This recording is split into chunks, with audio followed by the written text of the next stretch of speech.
Hola a todos, bienvenidos al curso de Cinética Química y Catálisis. A través de una serie de videos te mostraremos el uso y aplicación de la cinética química, así como también conocerás la importancia de la catálisis. Buenas tardes. El día de hoy vamos a hablar sobre la teoría de las colisiones, que es una de las dos teorías que tenemos para dar explicación al factor preexponencial propuesto por la ecuación de Arrhenius. Estas dos teorías moleculares fueron propuestas por Traust y por Eyring y vamos a platicar cada una de ellas. Primero vamos a hablar sobre la teoría de las colisiones y después de la teoría del estado de transición. Bueno, hablando y centrándonos en la teoría de colisiones, esta teoría fue propuesta en 1916 por el químico alemán Mark Strauss, el cual decidió dar una explicación al factor preexponencial de la ecuación de Arrhenius, tomando como consideración reacciones en estado gaseoso. ¿Okay? Una de sus características principales es que su teoría solo puede ser aplicada a reacciones en estado gaseoso. No podemos utilizar esta teoría para reacciones en estado líquido, por ejemplo, no podríamos, solo para el estado gaseoso. Y esto toma sentido porque la manera en la que él modela al sistema de estudio es que las moléculas fueren ser modeladas como esferas rígidas. ¿Ok? Estas esferas rígidas van a tener pues una forma definida y que básicamente pues esta forma de esfera puede cumplirse para ciertos componentes gaseosos, pero entre más ramificado sea un componente gaseoso, pues bueno, realmente se va desviando un poco o bastante de esta idealidad de que sean esferas, pero el sustento principal de esta teoría de colisiones, además de ser en estado gaseoso, es que las moléculas son esferas rígidas. Estas esferas rígidas dentro del sistema de reacción pueden encontrarse. Al encontrarse, pueden entonces chocar. Un choque en la teoría de las colisiones se le va a denotar como una colisión. Entonces, una colisión es cuando se encuentran dos moléculas y chocan entre sí. Pero puede haber colisiones que sean efectivas y pueden haber colisiones que sean no efectivas. ¿Cómo saber si una colisión es efectiva o no efectiva? Bueno, la primera cosa para que una colisión sea efectiva es que las moléculas se encuentren en el sistema de reacción. Y no solo que se encuentren en cualquier área, sino que se encuentren en algo que se conoce como área de colisión. ¿Ok? El área de colisión, por ejemplo, es esta línea punteada que se encuentra rodeando a la molécula A y que entonces, si otra molécula entra dentro de esta área, es posible que exista un choque y por lo tanto se tenga una colisión efectiva. Esta colisión efectiva estará dictaminada si, digamos, el radio de esta área, pues es lo que denotamos aquí de subíndice AB, en donde esta distancia es un promedio entre la molécula, digamos, el diámetro de la molécula A y de la molécula B dividido entre 2. Entonces, esta es la expresión que nosotros tenemos para delimitar el área de colisión. Entonces, el área de colisión va a depender de tanto qué tamaño tenga la molécula A y qué tamaño tenga la molécula B. Dependiendo de esto, pues el área de colisión puede ser un poco más grande o un poco más pequeña. Ahora, no solo es necesario que se encuentren dentro de esta área, sino que también choquen con una energía necesaria para que podamos pasar de los reactantes a los productos. Dos moléculas pueden encontrarse y chocar, pero si no lo hacen con la energía suficiente, entonces no va a poder formarse el producto. Entonces, puede entonces clasificarse esa como una colisión no efectiva. La otra manera en la que no va a haber una colisión, bueno, pues es que no se encuentren, que la molécula B nunca entre dentro del área de colisión y entonces nunca exista la probabilidad de que estas dos moléculas se encuentren y choquen entre sí.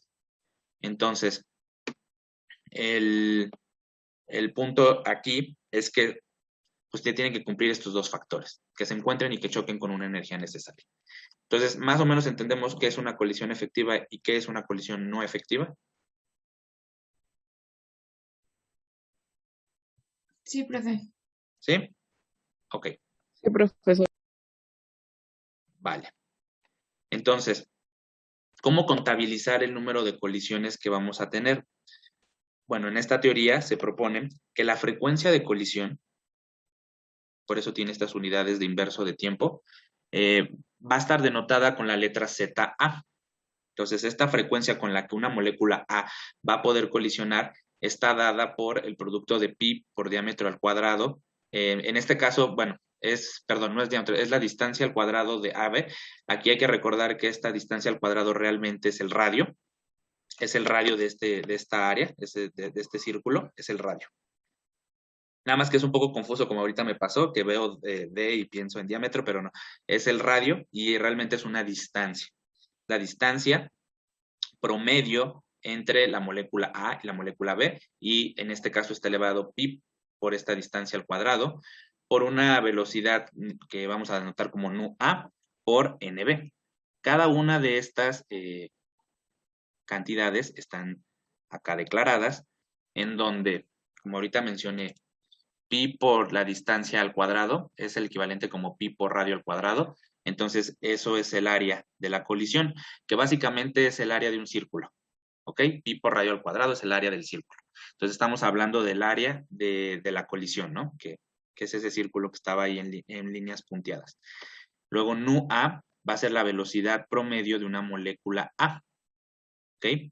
Y NB es el número de moléculas por unidad de volumen.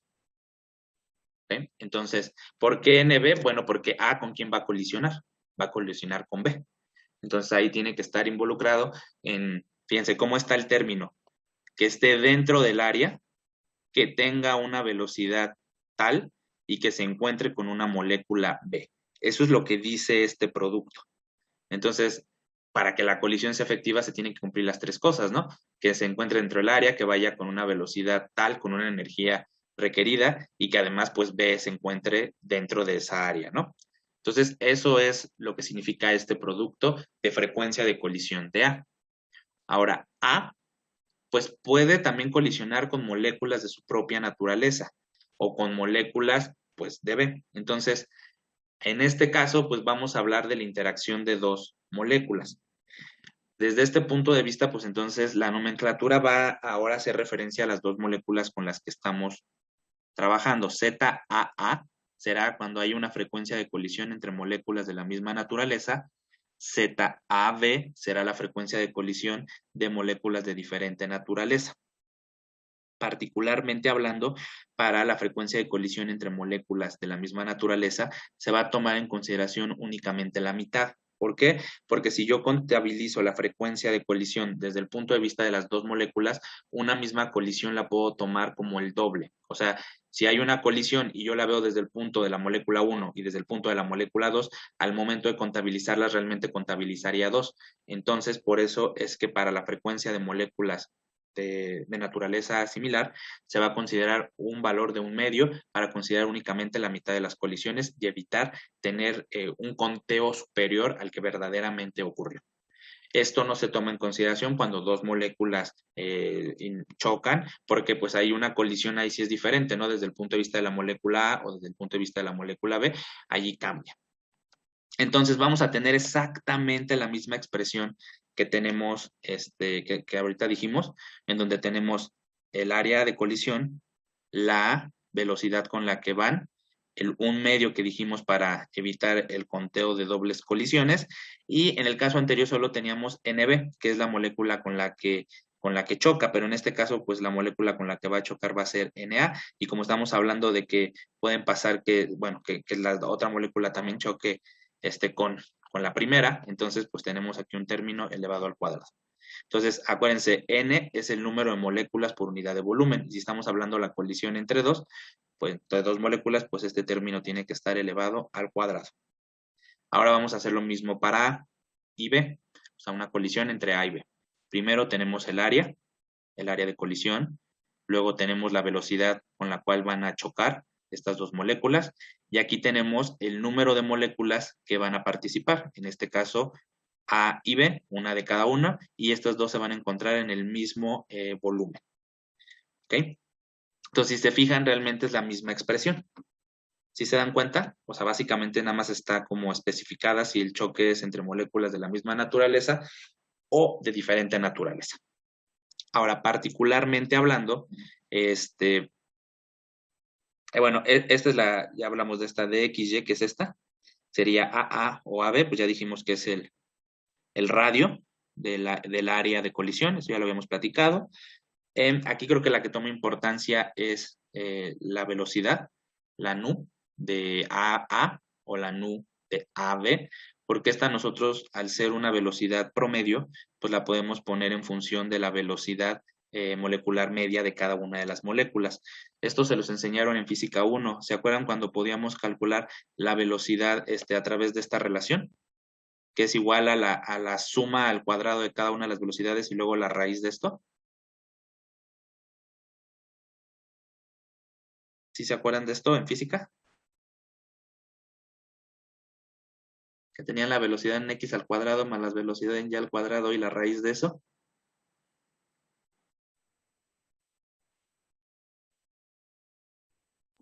Pero esa era una magnitud, ¿no? O sea, es que ya me perdí, pero creo que sí era eso, ¿no?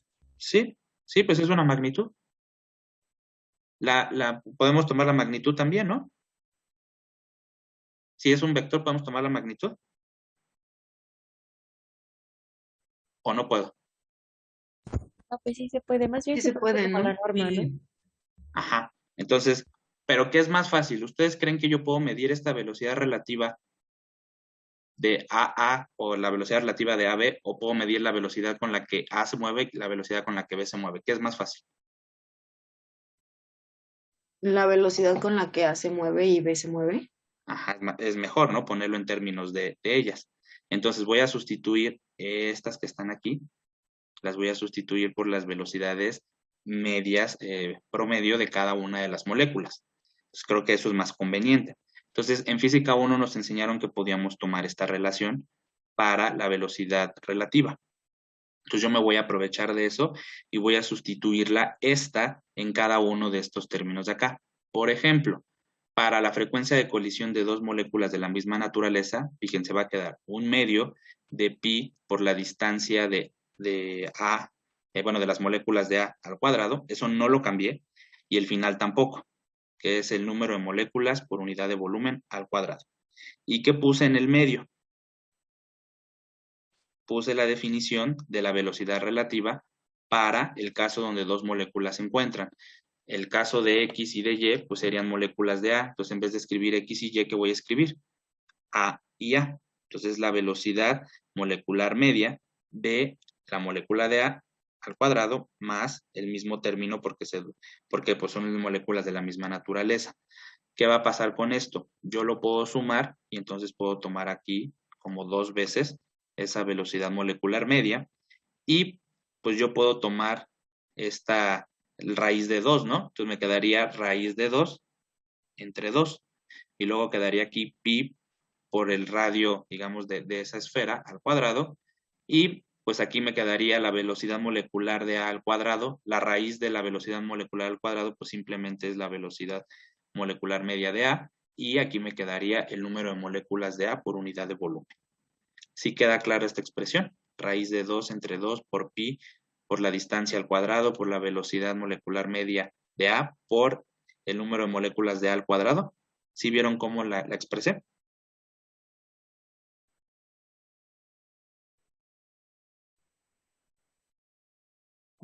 Sí, profe. ¿Sí? Ok. Y ahora para la dB, pues la dB sí la voy a dejar expresada como está. O sea, queda pi por, por el radio al cuadrado, que en este caso es la distancia promedio de las moléculas A y B al cuadrado. Del lado final me queda el número de moléculas que es A y B por unidad de volumen. Y en el medio me queda la expresión de la velocidad relativa. En este caso, pues aquí me queda A y B, cada uno elevado al cuadrado. Y aquí sí no puedo hacer una simplificación. Esta es la expresión que quedaría. ¿Ok? ¿Sí lo ven? Que ahí no puedo simplificar.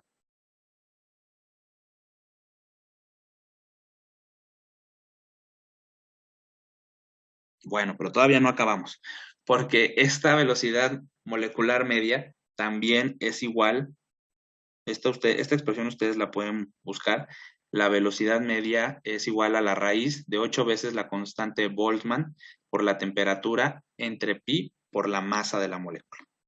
¿Ok? Esta expresión tiene a la constante de Boltzmann con un valor de 1.381 por 10 a la menos 23 Joule entre Kelvin. Y esta constante de Boltzmann les pido que la anoten en su ecuacionario porque la vamos a ocupar para hacer cálculos en ciertos casos, entonces les pido que la tomen en consideración. M, pues es la masa de las moléculas y T es la temperatura en unidad absoluta. Aquí tal vez faltó poner la nota que es en unidad absoluta, en este caso Kelvin. ¿Ok? Vamos a sustituir esta expresión de velocidad molecular en estas expresiones de acá arriba. Entonces, para ZA, fíjense, me va a quedar el primer término exactamente igual, ¿no? Raíz de 2 entre 2 por pi por el radio al cuadrado, que es la distancia promedio de las moléculas AA, por al final me va a quedar el número de moléculas de A al cuadrado, y entonces en vez de escribir la velocidad promedio de A, pues escribí el término que ahorita dijimos, la raíz del producto de 8 veces la constante de Boltzmann por la temperatura, entre pi por la masa de A. Allá ya puse la masa de A en específico. Ahora, este 8 que está dentro de la raíz, ¿lo puedo tomar fuera de la raíz? O puedo separar la raíz en dos términos, puedo escribir raíz de 8 por raíz de la constante de Boltzmann por temperatura entre pi por m. ¿Podría hacer eso? ¿Existe esa propiedad distributiva?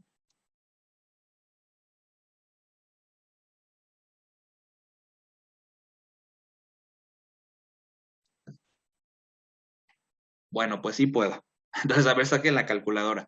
Raíz de 2 por raíz de 8 entre 2, eso da 2. Porque raíz de 2 por raíz de 8 da 4. Sí, profe, sí da 2. Así da 2, ¿ok? Entonces he hecho una simplificación.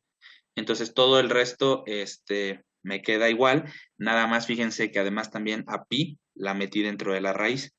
¿Cómo puedo meter algo dentro de la raíz? En el ejercicio del mecanismo de reacción para el cálculo de la constante, perdón, de la energía de activación global, metimos a una constante dentro de la raíz, dijimos que la elevamos al cuadrado, entonces a pi la puedo meter dentro de la raíz y quedaría pi al cuadrado por la constante de Boltzmann por la temperatura entre pi por la masa. Pi al cuadrado en el numerador y pi en el denominador me da como resultado únicamente pi en el numerador. Y entonces he simplificado la expresión y me queda 2 veces el radio al cuadrado de la distancia promedio de AA por la raíz de pi por la constante de Boltzmann por la temperatura entre la masa multiplicado por el número de moléculas de A en un volumen determinado al cuadrado. ¿Ok? Eso es lo que dice esta expresión. ¿Sí lo ven?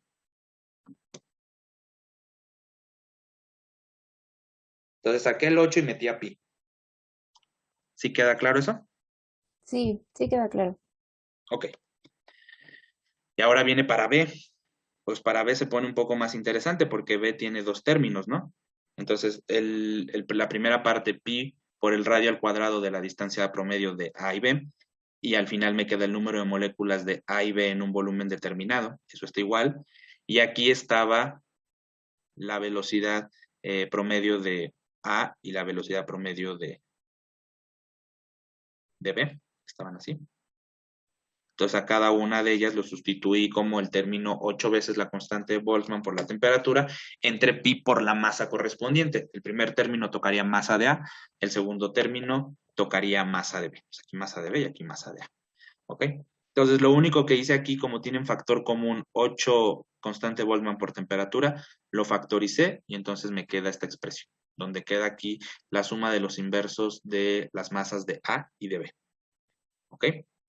Entonces, esta sería para la colisión de B. Entonces, si nosotros quisiéramos calcularlo, pues tendríamos que saber todos sus valores, tendríamos que saber las masas, el número de moléculas que hay por volumen, también tenemos que saber el radio del círculo para el área de colisión, también tendríamos que saber la temperatura, y fíjense cómo la temperatura es un factor bien importante, ¿eh? Entonces, no es lo mismo hacer un experimento a una temperatura baja que a una temperatura alta, va a haber una repercusión en la frecuencia de colisiones que vamos a tener para las moléculas, ¿ok? Entonces, todos estos factores hay que tomarlos en consideración. Uno de ellos, pues, es la concentración. La concentración, ¿dónde lo vamos a ver? Digo, además de la temperatura, la concentración la vamos a ver aquí. Dijimos que este es el número de moléculas por volumen del sistema, ¿no? Entonces, eso quedó acá escrito, para que no me vayan a... ¿Sí? N en general es el número de moléculas por unidad de volumen, ¿ok? Entonces, técnicamente hablando, pues eso lo que estamos hablando es el efecto de la concentración. Entonces, el número de colisiones sí va a ser dependiente de la temperatura, pero también del número de moléculas que haya. ¿Ustedes qué esperarían? ¿Que haya más colisiones cuando hay más moléculas o que haya menos colisiones cuando hay más moléculas? ¿Qué creen que pasará? Que haya más colisiones cuando hay Pues, más moléculas. Pues sí, ¿no? Si ustedes se suben al metro, por ejemplo, cuando está vacío, hay 5 seres humanos dentro del vagón, ¿cuál es la probabilidad que ustedes colisionen con alguno de ellos? Pues muy baja, ¿no? Muy baja. Pero si suben cuando ya está al 90% de su capacidad, ¿cuánta probabilidad hay que choquen con personas? Muy alta. Muy alta, ¿ok? Entonces sí tiene que ver las colisiones con el número, con la concentración en general, ¿no? Y entre más personas, cabe la probabilidad que no choque solo con una, ¿no? Que a lo mejor choco con una y de rebote voy a dar con otra y así, y a lo mejor en un enfrenón del metro choqué con 3, 4 personas a mi alrededor. Cosa que no hubiera pasado si hubiera un número menor de personas y cada uno de nosotros estuviera en un sitio diferente del vagón. Entonces allí el número de colisiones a lo mejor podría haber existido como uno tal vez, pero no sería el mismo valor que cuando tenemos una cantidad mayor. Eso es algo que se trata de ejemplificar en esta figura. En esta figura se trata de mostrar el efecto de la concentración sobre el número de colisiones. Particularmente hablando, aquí tenemos las moléculas el ozono y el óxido de nitrógeno. El ozono son las moleculitas en rojo, pues son 3 átomos de oxígeno, y el que tiene azul y rojo es el óxido de nitrógeno. ¿Ok? Lo que, digamos que esto que voy a decir, pues tiene que ver con algún estudio que hicieron, se dieron cuenta que si una molécula de óxido de nitrógeno está rodeado por 16 moléculas de ozono, existen 2 colisiones posibles. ¿Ok? Esto, bueno, no es algo que yo pueda adivinar. Esto se hace a través de una situación estadística y entonces se determina. Para este caso se determinó que por cada molécula de óxido de nitrógeno que esté rodeada por 16 de ozono, lo que se espera es que ocurran 2 colisiones. ¿Qué pasa entonces si yo duplico la concentración? El caso B, se duplica la concentración de moléculas del óxido de nitrógeno, manteniendo constante la de ozono, y mientras en el caso C se duplica el número de moléculas de ozono, manteniendo constante el número de moléculas de óxido de nitrógeno, tanto el punto B como el punto C están en referencia con el punto A. Entonces, si se fijan, en el punto B duplicamos a la cantidad de óxido de nitrógeno, manteniendo 16 moléculas de ozono, y en este duplicamos la cantidad de ozono a 32, de 16 a 32, y mantuvimos constante la concentración del óxido de nitrógeno. Entonces, en ambos casos, lo que sucedió fue que duplicamos la concentración. Se duplicó la concentración de las dos especies. En el caso B para el óxido de nitrógeno y en el caso C para el ozono.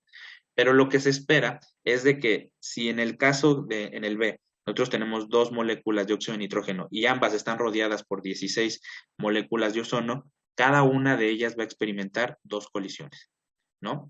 Entonces, en total serían 4 colisiones, lo que estaría diciendo que sí es cierto, lo que esperamos, que si al duplicar la concentración, entonces también se duplica el número de colisiones, cosa que toma sentido porque si se fijan, el impacto del número de moléculas sobre las colisiones es directo. Si se dan cuenta, si hay 2 moléculas, ¿qué le pasa a la frecuencia de colisión? ¿Se duplica, se triplica? Si en vez de poner un 1, aquí pongo un 2, ¿qué le pasa a este? Se duplica. Se duplica. Y si ahora en el caso C yo pongo un número 2, en el caso B el doble, ¿qué le va a pasar a la frecuencia de colisión?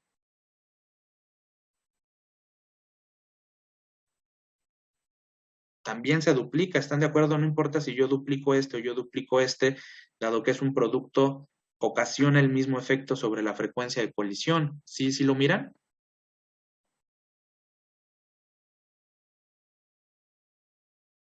Sí, profe. ¿Sí? Ok. Pero en el caso C, solo hay una molécula de óxido de nitrógeno. Entonces, ahora a esta molécula al estar rodeado no por 16, sino por 32, lo que se espera es que esta molécula enfrente 4 colisiones. ¿Por qué? Porque tiene que tener el mismo efecto que si hubiéramos duplicado a esto. ¿Eso dónde lo puedo ver? Aquí. Si yo duplico este, se duplica la frecuencia de colisión. Si yo duplico este, se duplica la frecuencia de colisión. En ambos casos, cuando era la relación 1 a 1, bueno, en este caso 1 a 16, pues existe dos colisiones. Si yo duplico alguno de estos dos, las colisiones tienen que duplicarse. ¿Cuál es el doble de 2? Pues 4. Entonces, por eso, tanto en el caso B como en el caso C, tienen que esperar, bueno, se espera que ocurran 4 colisiones. ¿Ok? En el caso B, cada molécula de óxido de nitrógeno aportará 2 colisiones, y en el caso C, al estar rodeado por el doble de número de moléculas de ozono, aportará 4 colisiones por segundo. ¿Sí o no? ¿Quién sabe?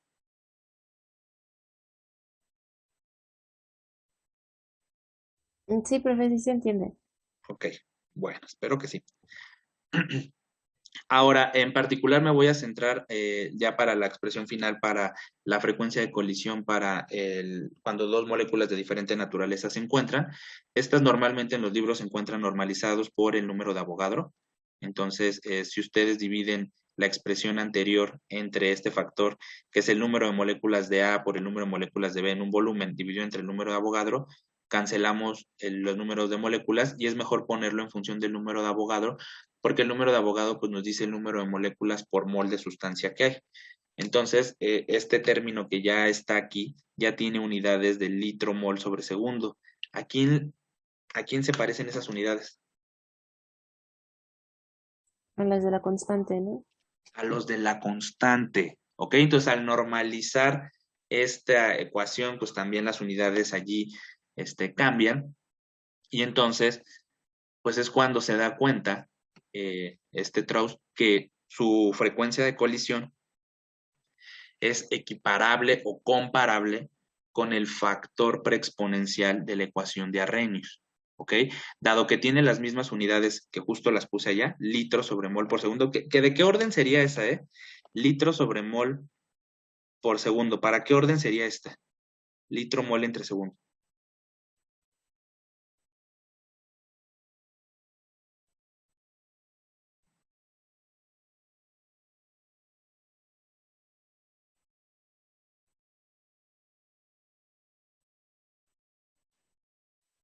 En el chat dice Donet, de segundo orden. Muy bien, Donet. ¿Y por qué debería ser segundo orden? ¿Cuántos reactantes tenemos?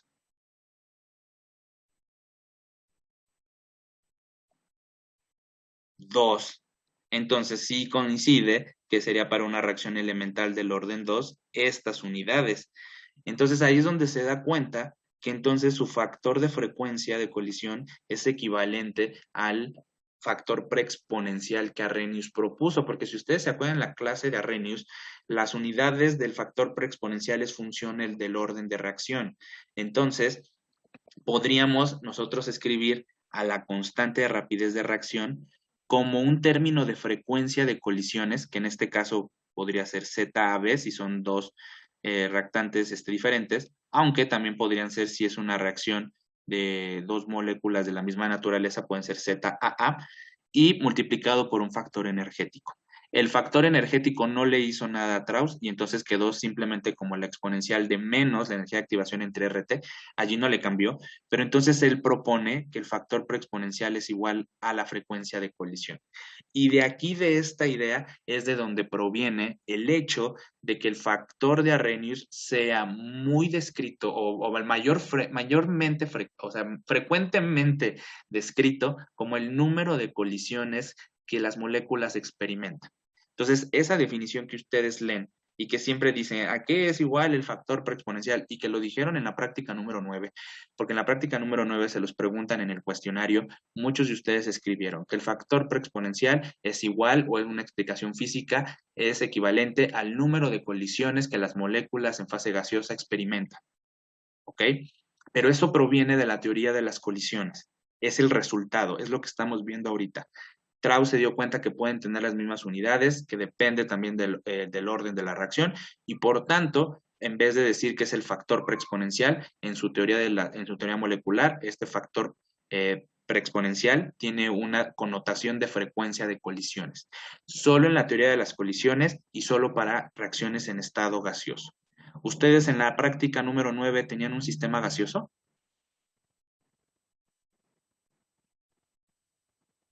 ¿Qué reacción era la que analizaron para el efecto de la temperatura?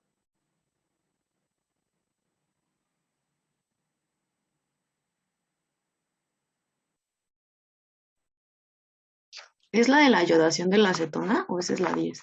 Es la iodación de la acetona. ¿Y el yodo y la acetona en qué estado están? ¿Gaseosos? ¿Gaseoso? ¿Lo metían al espectrofotómetro gaseoso? Ah, no, no. ¿En qué estado lo metían al espectrofotómetro? Hasta tenía color amarillo. Líquido. Líquido. ¿Se dan cuenta cómo lo que ustedes escribieron en el cuestionario de la práctica 9 no es cierto para el sistema de estudio que ustedes tenían enfrente?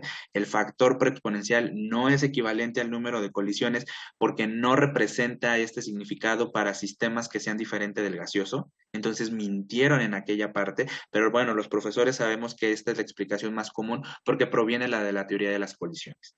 En la siguiente clase, en la teoría del complejo activado, tomaremos en consideración también a los sistemas líquidos, pero les pido por favor que revisen su informe que entregaron o su previo que entregaron, pienso que esto es en el previo que entregaron de la práctica 9 y se van a dar cuenta cómo ustedes escribieron esto, que era el número de colisiones, cuando en el sistema de estudio que ustedes tenían enfrente no estaba en estado gaseoso. Entonces, esta es una de las grandes restricciones que tenemos para esa definición que ustedes dieron para el factor preexponencial. ¿Quedamos claro? ¿Más o menos?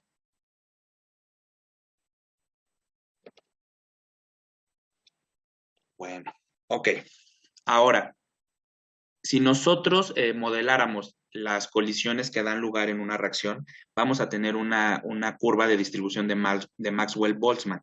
¿Ok? Esa curva es como de este tipo y si ustedes se fijan es una curva de probabilidad estadística. Las colisiones que pueden ocurrir pues siguen esta tendencia que les enseñaron a ustedes en estadística, que es una distribución a una cola, en donde la mayor parte de las colisiones van a caer en esta zona. ¿Ok? Esta zona que está aquí es donde tendremos la mayor parte de las colisiones, pero tienen un problema. Estas colisiones van a ocurrir debajo de un valor energético mínimo necesario. Ese valor energético, de acuerdo a lo que dijimos en la teoría de colisiones, es un factor energético que está denotado y establecido por la energía de activación. Si ustedes recuerdan, la energía de activación es esa medida que permite establecer cuál es el requerimiento energético mínimo para que los reactantes puedan pasar a productos. Entonces, todas las colisiones que ocurran por debajo del valor de la energía de activación van a ser colisiones no efectivas. ¿Ok? Una colisión no efectiva conlleva de que sí las moléculas se encuentran en el sistema de reacción, pero no chocan con la energía necesaria para poderse transformar en el producto. La mayor parte de estas colisiones estarán en esta zona. En contraparte, las moléculas que choquen con una energía de activación igual o superior a la energía de activación, se les va a denotar como colisiones efectivas. ¿Ok? Una colisión efectiva se va a llevar a cabo cuando las moléculas se encuentren en el área de colisión y como segunda consideración, que choquen con la energía mínima necesaria para que ocurra la reacción. ¿Cuál es esa energía mínima necesaria? La energía de activación. Si dos moléculas chocan, supongamos que la energía de activación sean 10 kilojoules por mol, por ejemplo, si dos moléculas chocan con una energía de 11 kilojoules por mol, esa colisión va a ser efectiva. Pero si chocan con una energía de 9.8, esa va a ser una colisión no efectiva. ¿Ok? Entonces sí entendemos ahora que el parámetro que aprendimos de la energía de activación será el que nos va a determinar si esta colisión es clasificada como efectiva o no efectiva, y si es efectiva, entonces va a dar lugar a la formación del producto. Esta gráfica sí les muestra eso. ¿Sí lo ven? Sí, profe, sí, sí se ve. ¿Sí? Ok, entonces el factor preexponencial, ¿qué nos va a decir? El factor preexponencial o la frecuencia de colisiones ZAB en la teoría de las colisiones nos va a decir el número total de colisiones, pero no quiere decir que todas estas colisiones sean efectivas. Solo un porcentaje de esas colisiones van a ser efectivas. ¿Cómo saberlo? Pues solamente van a estar colocadas de este lado de la distribución, estadísticamente, digamos, a una cola, que están en los valores de energía altos o mayores que de la energía de activación, que es esto. ¿Ok? Todas las demás van a chocar, pero no van a formar al producto. ¿Ok? Entonces aquí tenemos que recordar un poco eso de lo que aprendimos en estadística. Y el segundo factor que dijimos, además de la concentración, es la temperatura. La temperatura es el otro factor que va a poder permitir que el número de colisiones o sea, que cuando colisionen, las moléculas vayan con la energía necesaria para que puedan formar al producto. Obviamente, cuando aumentamos la temperatura del sistema, le estamos dando energía a las moléculas y las moléculas esa energía la pueden ocupar para chocar y colisionar con mayor energía y entonces así asegurar que se forme el producto. De igual manera que en el caso anterior, los choques vistos desde el punto de vista de la temperatura pueden ser colocados en una distribución, bueno, como gaussiana en este caso, donde tenemos comparados dos valores de temperatura, uno bajo que está en azul y uno más alto que está en puntitos rojos. Esta barrera que está colocada aquí, ¿ok? Esto que está aquí, es el requerimiento energético mínimo para que las colisiones sean clasificadas como efectivas. ¿Ok? Esto que está aquí dice mínimo de energía requerido para que reaccionen. En otras palabras, la energía de activación. ¿Ok? Fíjense cómo a baja temperatura la distribución de esta campana indica que el máximo de colisiones pues van a ocurrir con este valor de energía. Sin embargo, este valor de energía se encuentra muy por debajo del valor de la energía de activación. ¿Qué quiere decir con esto? Que a esta temperatura baja, el mayor número de colisiones no va a terminar en la formación del producto. Las únicas que van a terminar en la formación del producto son las colisiones que se encuentren con un valor de energía de activación igual o mayor al de la energía de activación. Eso es el área bajo la curva que está mostrado aquí en azul. Estas serían las colisiones que nosotros tendríamos efectivas a esta temperatura baja que está dibujada con la campana en azul. ¿Qué pasa cuando yo aumento la temperatura? Primera característica, al yo aumentar la temperatura, la energía de activación no cambia de valor. Eso fue algo que platicamos en la sesión anterior. La energía de activación es una cantidad constante que no depende de la temperatura y que es característica de una reacción. No va a variar como función de la temperatura. Eso quiere decir que si yo aumento la temperatura, esta barrera energética no va a cambiar de valor. Pero ¿qué sí va a pasar? Las moléculas van a tener más energía porque se los están dando los alrededores. Esa energía las moléculas la van a poder ocupar para poder colisionar con una mayor energía. Fíjense cuando la temperatura la aumentamos, el máximo de colisiones se desplaza hacia un valor mayor de energía de activación. Sin embargo, el máximo de esto sigue teniendo una energía de activación por debajo, una energía de colisión por debajo de la energía de activación. ¿Qué quiere decir?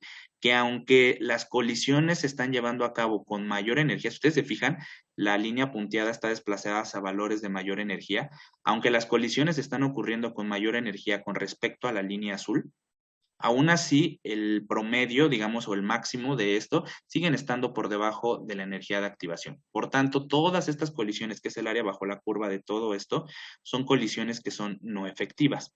Pero fíjense cómo la curva se desplazó hacia estos valores de energía mayor y entonces el número de colisiones que ahora resultan con un valor de energía de activación igual o mayor al de la energía de activación aumentó, porque ahora no solo es el área que cubre la curva azul, sino además viene acompañado del área que ahora está en rojo. Eso quiere decir que toda esta área bajo la curva ahora serán el número de colisiones efectivas.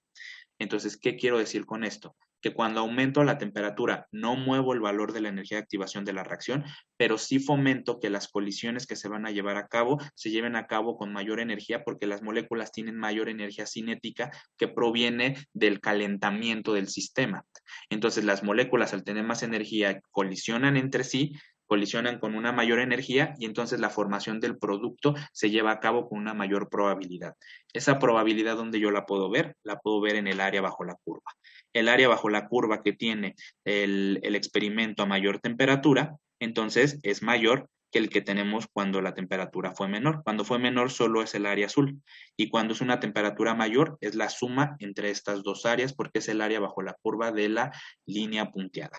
Entonces la temperatura es un efecto positivo, tiene un efecto positivo sobre las colisiones que ocurren en el sistema. ¿Ok? Lo mismo que en la concentración, si aumentamos la concentración, también aumenta el número de colisiones. Entonces, tomando en consideración estos dos factores, podemos saber cómo podemos manipular y llevar nuestro sistema hasta que exista un mayor número de colisiones, pero no solo eso, sino que también tengan el requerimiento energético cuando aumentamos la temperatura para que entonces sean denotadas como colisiones efectivas y el producto deseado se forme. ¿Ok?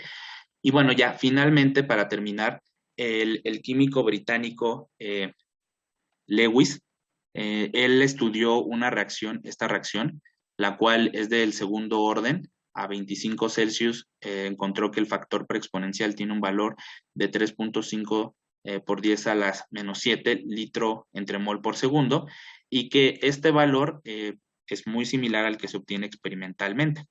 Y entonces, pues él corroboró experimentalmente hablando que la teoría de las colisiones sí es efectiva para poder estimar el factor preexponencial de Arrhenius.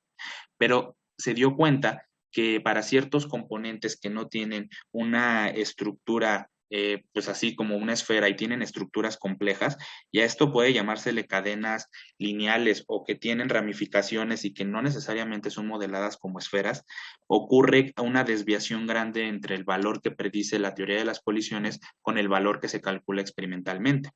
Entonces a él se le ocurrió que además del factor de colisiones, el factor energético, debería de haber un factor que él denotó como P, el cual se encuentra relacionado con un impedimento estérico.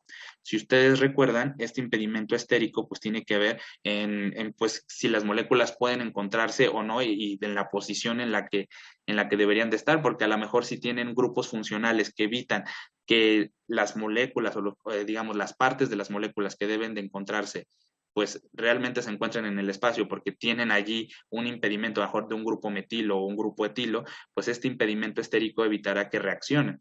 Entonces, estas moléculas complejas, entre mayor impedimento tengan, pues menor será la probabilidad que colisionen en la manera correcta. Entonces, ¿qué propone él además? Dice, bueno, se tienen que encontrar, tienen que estar en el área de colisión, tienen que colisionar con una energía necesaria, pero además tienen que estar colocadas en una posición adecuada en donde los grupos funcionales que van a reaccionar de las moléculas se encuentren. Eso quiere decir que no basta con que choquen, ni que choquen con la energía necesaria, sino que lo hagan en la posición correcta. Un caso podemos nosotros tener es esta reacción, en donde tenemos la reacción entre el eteno y el cloruro de hidrógeno para formar este producto clorado. Y entonces aquí hay hay 4 formas en las que estas moléculas pueden colisionar. Por ejemplo, este de aquí es el eteno, este es el eteno, y el de acá abajo es el cloruro de hidrógeno. ¿Ok? Entonces, si el cloruro de hidrógeno tiene el hidrógeno colocado hacia y choca con la doble ligadura del eteno, fíjense, aquí está el hidrógeno, este es el cloro. El hidrógeno colisiona exactamente en la doble ligadura del eteno, puede entonces clasificarse como una colisión efectiva si y solo si eso ocurre. ¿Ok?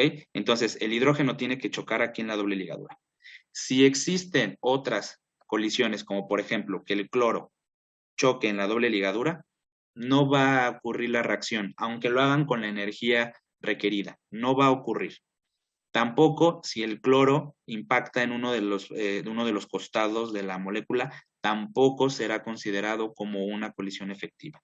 Y bueno, si dos hidrógenos colisionan, tampoco será considerada como una colisión efectiva. Y en este caso, pues tenemos 4 opciones, ¿no? Este hidrógeno puede chocar aquí, aquí, aquí o aquí. Todas esas colisiones son consideradas como no efectivas porque la única que es efectiva es cuando el hidrógeno choca con la doble ligadura y deslocaliza los electrones pi que están localizados aquí en el eteno. esta será la única manera en la que la colisión será considerada como efectiva y dará lugar a la formación del compuesto clorado. ¿Ok? Entonces, este es un muy buen ejemplo de cómo el arreglo, el modo en el que chocan espacialmente también toma un factor. Si solamente hubiera 4 opciones, ¿cuál es la probabilidad de que tengamos una colisión efectiva dentro de todas las colisiones? Si solo hubiera estas 4 opciones. ¿Qué número le pondrían a P? ¿Cuánto valdría P?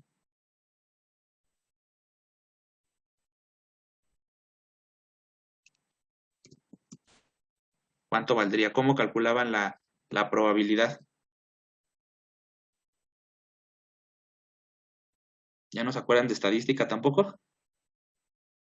Si tienen 5 en la primaria, nos decían, si hay 5 canicas de diferentes colores en un saco y yo quiero sacar de la roja, ¿cuál es la probabilidad que yo saque la canica roja dentro de las 5 canicas que hay dentro? ¿Cómo calculábamos las probabilidades? En la primaria, ¿eh? Un poco, dice Gloria. ¿Cómo calculábamos eso? ¿Qué canica iba a sacar? La roja. Pues da lo mismo. Si son de diferente color todas, son 5. Solo una es roja. ¿Cuál es la probabilidad que yo saque la roja de entre 5 canicas de diferente color? 0.2. Quinto. 1, 5. Un quinto. Entonces, en la primaria nos enseñaron que es el número de eventos deseado entre el número de eventos totales. ¿Cuál es el número de eventos deseados? Solo hay un evento deseado cuando yo saque la canica roja. ¿Cuántos eventos posibles puede haber? Que yo saque en un intento una canica verde, en otro azul, la blanca, la amarilla y la roja. Entonces, la probabilidad que nosotros tenemos es el número de eventos deseados entre el número de eventos totales. En este caso, ¿cuál sería nuestra probabilidad para nuestro factor P si solamente hubiera estas 4 posibilidades? En un cuarto. Un cuarto. Entonces, este factor P vale un cuarto para este caso. Si hubiera más posibilidades, por ejemplo, Donet me acaba de escribir y me dice, ¿y si el hidrógeno de esta molécula choca con el carbono? También sería considerada como una colisión no efectiva, ¿están de acuerdo? Y la tendríamos que sumar al número de eventos totales, ¿no? Entonces, eso hay que tomarlo en consideración y este factor P es adimensional y lo que incluye es esta probabilidad de entre todos los eventos de cómo las moléculas pueden chocar, cuántos de esos eventos sí nos van a permitir tener una colisión efectiva. Entre más grande es una molécula, más difícil es que nosotros podamos tener colisiones efectivas porque se vuelve muy específico el punto de las moléculas en donde debe de ocurrir la colisión para que ocurra la ruptura de enlaces o la formación de los enlaces deseados. ¿Se dan cuenta? Que entonces esta teoría de las colisiones requería de este factor para ajustar sus valores y entonces enfrentar casos en donde las moléculas no sean modeladas como esferas rígidas. ¿Sí se dan cuenta?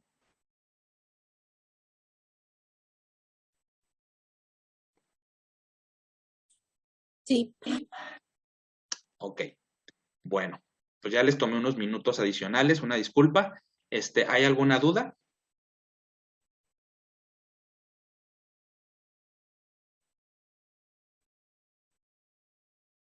Ok, bueno, pues muchas gracias. Pon en práctica lo aprendido en esta clase. Nos vemos en la próxima.